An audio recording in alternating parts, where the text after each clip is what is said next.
स्वागत है आपका अपने YouTube channel the study file 25 में। आज की वीडियो गुप्त वंश पर आधारित है। इस वीडियो में मैं आपके लिए मोस्ट इम्पॉर्टेंट 50 क्वेश्चन लेके आए हैं जो हाल फिलहाल के एग्जाम में पूछे गए हैं और आगे के भी एग्जाम में पूछे जाने की संभावना है। तो चलो स्टार्ट करते हैं।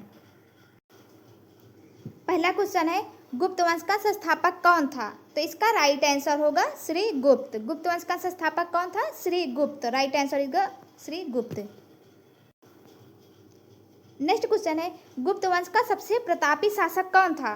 तो इसका राइट आंसर होगा सम्राट चंद्रगुप्त द्वितीय विक्रमादित्य, जिन्हें विक्रमादित्य की उपाधि प्राप्त है। तो सम्राट चंद्रगुप्त द्वितीय विक्रमादित्य इसका राइट आंसर होगा। तीसरा क्वेश्चन है, चंद्रगुप्त प्रथम ने किस राजकुमारी से विवाह किया था? तो इसका आंसर होगा कुमार देवी। लिच्छवी वंश की थी कुमार देवी के साथ चंद्रगुप्त प्रथम का विवाह हुआ था। क्वेश्चन नंबर 4 है, चंद्रगुप्त को भारतीय नेपोलियन क्यों कहा जाता है? तो क्यों कहा जाता है? उसके विजयों के कारण। उसके विजयों के कारण किसे कहा जाता है? समुद्रगुप्त को भारतीय नेपोलियन कहा जाता है। क्वेश्चन नंबर 5 है, प्रयाग प्रशस्ति किसने लिखी थी? तो इसका आंसर होगा हरिशेन ने। प्रयाग प्रशस्ति किसने लिखी? हरिशेन। इसका राइट आंसर होगा। अगला क्वेश्चन है, प्रयाग प्रशस्ति किस गुप्त शासक से संबंधित है? तो इसका आंसर होगा समुद्रगुप्त। प्रयाग प्रशस्ति किस गुप्त शासक से संबंधित है? समुद्रगुप्त। क्वेश्चन नंबर 7 है, गुप्त काल को किस नाम से जाना जाता है? तो भारत का स्वर्ण युग। गुप्त काल को भारत का स्वर्ण युग कहा जाता है। अगला क्वेश्चन है, चंद्रगुप्त द्वितीय का प्रसिद्ध दरबारी कवि कौन था? तो इसका आंसर होगा कालिदास। चंद्रगुप्त द्वितीय का प्रसिद्ध दरबारी कवि कालिदास थे। गुप्त काल में सबसे प्रमुख धर्म कौन सा था? तो हिंदू धर्म था। गुप्त काल में सबसे प्रमुख धर्म कौन सा था? हिंदू धर्म था। गुप्त काल के जो राजा थे वो वैष्णव धर्म को मानते थे, विष्णु भगवान की पूजा करते थे। फायान भारत किस गुप्त शासक के काल में आया था? तो इसका आंसर होगा चंद्रगुप्त द्वितीय।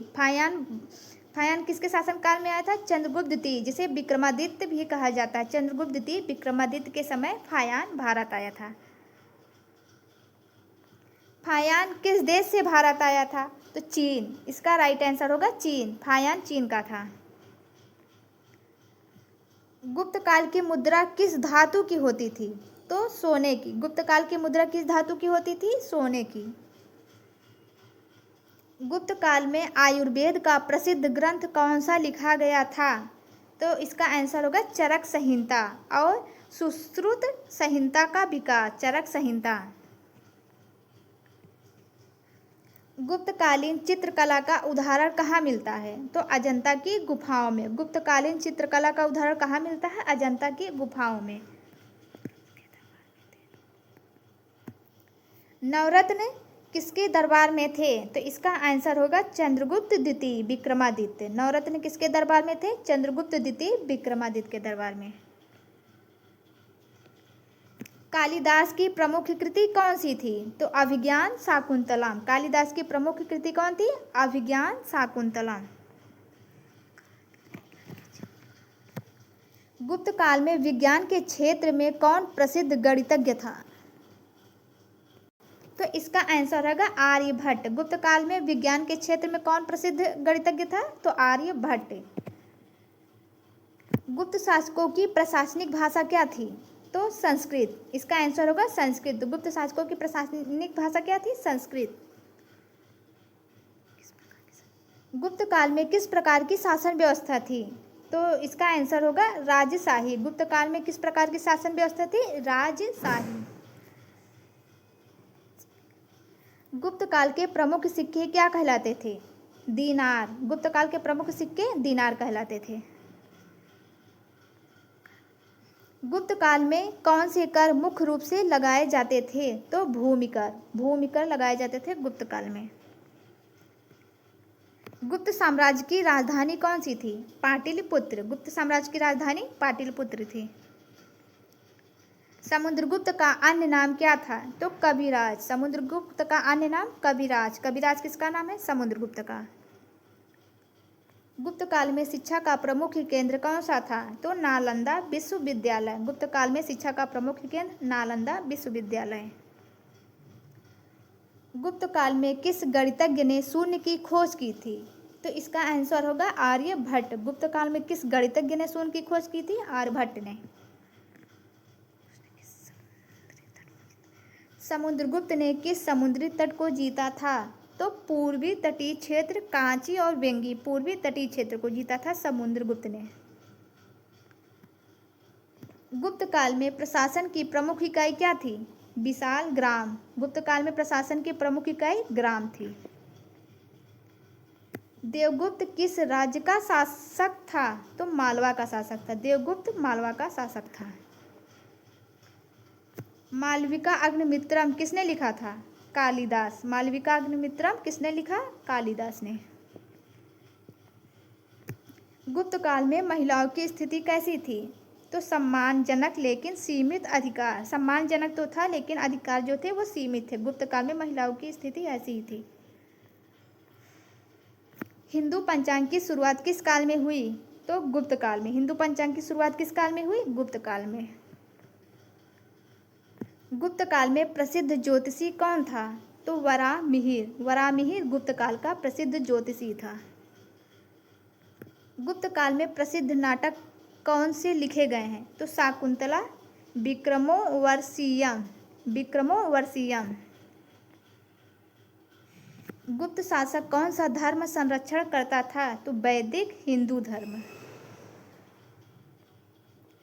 कहाँ से समुद्रगुप्त का विजयनामा प्राप्त हुआ है? तो प्रयागराज से।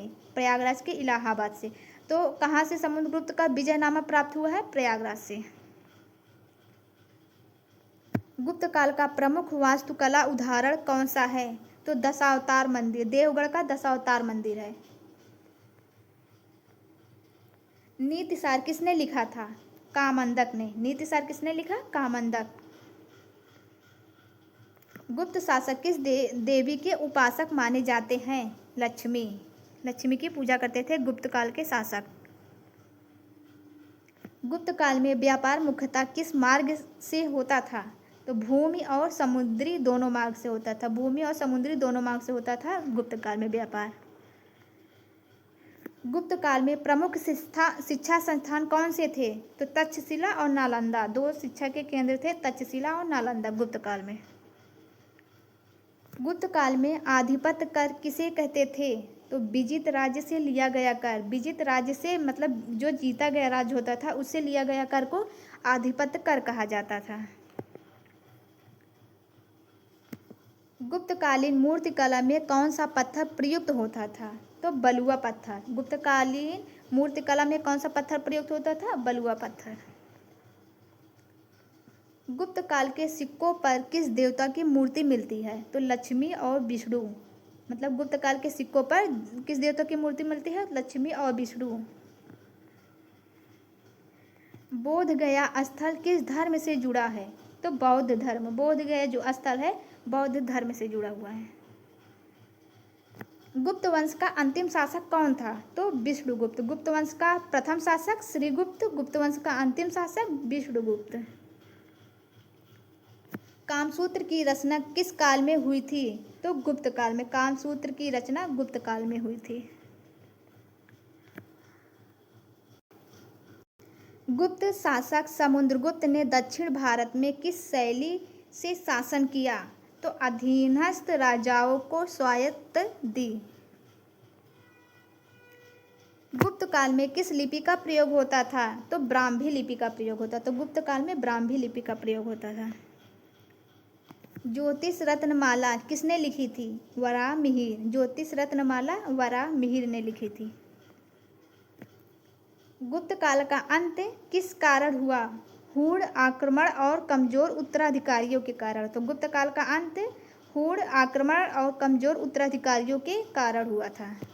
वीडियो पसंद आई हो तो वीडियो को लाइक कर चैनल को सब्सक्राइब कर लेना।